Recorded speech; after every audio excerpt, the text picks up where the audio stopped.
Hello everyone, Clifford, Bennett, Chief Economist, ACY Securities, and I hope all is going well in your world. There's a lot happening. Deutsche Bank may be in trouble. No, it's not. Deutsche Bank's not going to go under. Credit Suisse could be rescued. Most certainly Deutsche Bank will be rescued if it needs to be, but that's not the point. The point is that Deutsche Bank highlights how much stress and risk there really is out there in banking land at the moment, all the way around the Western economies of Europe and the United States, so far leaving Canada and Australia out of it, but you never know what might happen just around the corner. Obviously, it would take a pretty severe European American crisis to begin to infect Australia's banks, so I don't actually see that happening, although I do see their share prices being at risk. And I think that will be the case for most of the mid-sized European and particularly American banks, American regional banks even more so, as one, investors are a little spooked, and two, increasingly large depositors are going to be spooked. And furthermore, increasingly large depositors are going to begin to recognize, why do I have my money with a bank that isn't too big to fail? That means my deposits beyond $250,000 in the US are at risk.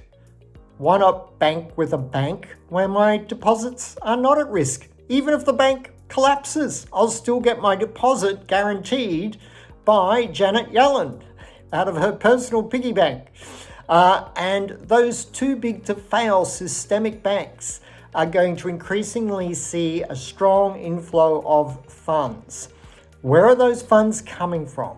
They're coming from other banks, small, medium-sized banks, and even large banks that may not be in that specific bracket of systemic risk categorization, and therefore the rescue plan for depositors doesn't apply.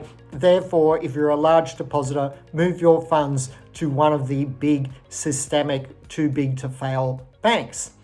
Now, here's an interesting twist for you. It's not only depositors that are going to be doing that.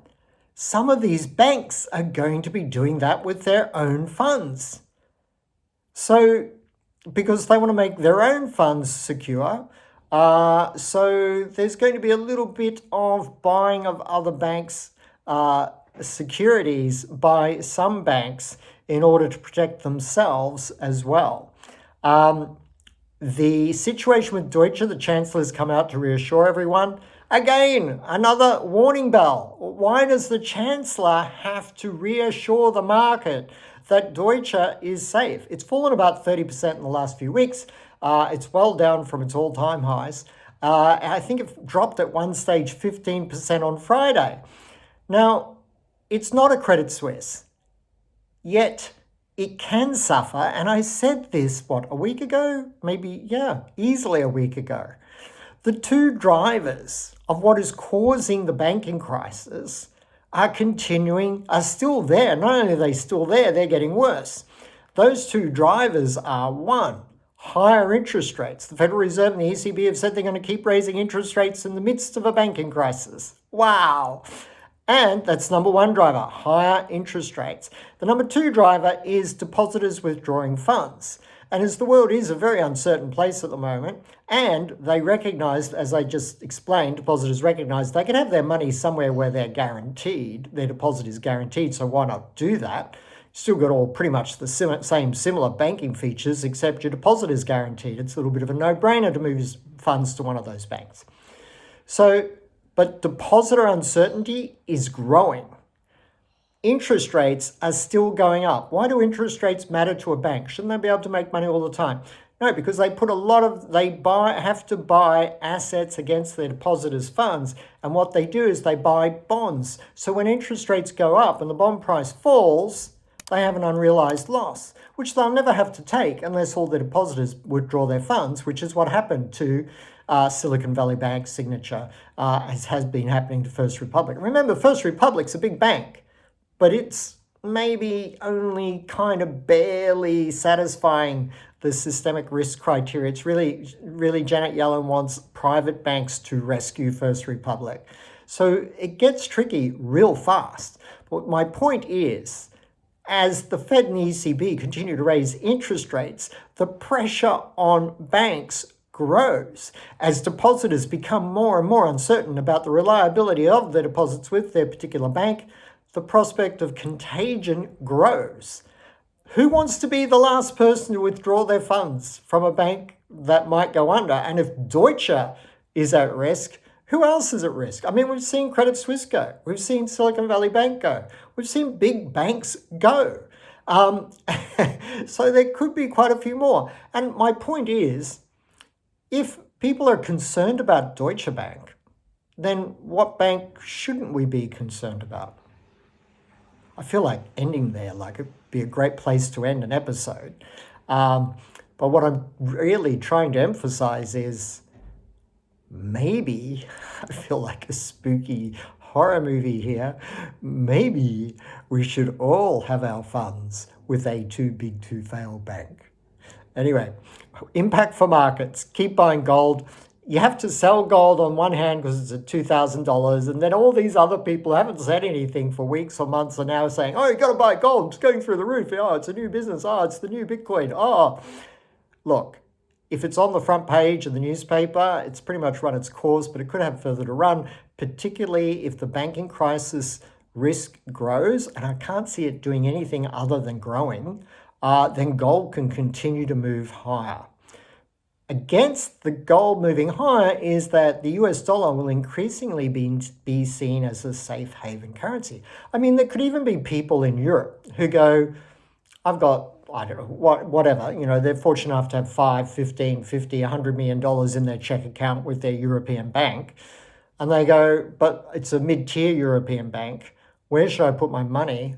Oh, why not have the US Federal Reserve guarantee my deposit by opening an account with one of those too big to fail US banks? So we could even see a flow of capital from Europe to the United States, and the United States is the cause of the problems. In the GFC, like the European sovereign debt crisis was caused by US investment banks. But everyone rushed to the US dollar as a safe haven and US treasuries. So we could see something like that happen again. So please be aware that this uncertainty around deposits is bound to seep into people's investment psychology in both property and equity markets.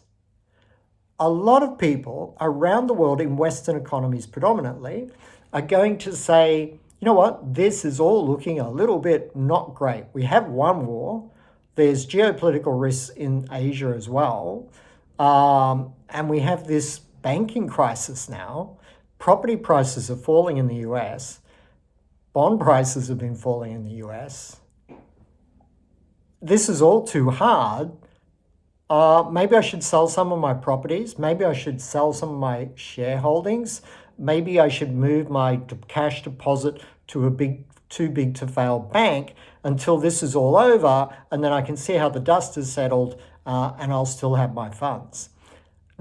If that mentality, and we're ahead of the curve here, not many people are thinking this way yet, but if they begin to think this way en masse, that mentality could really take off like a wildfire. So just be aware of that. And that's why I continue to say, as I have since the first week of January 2022, play defense with your investment portfolio. Play defense.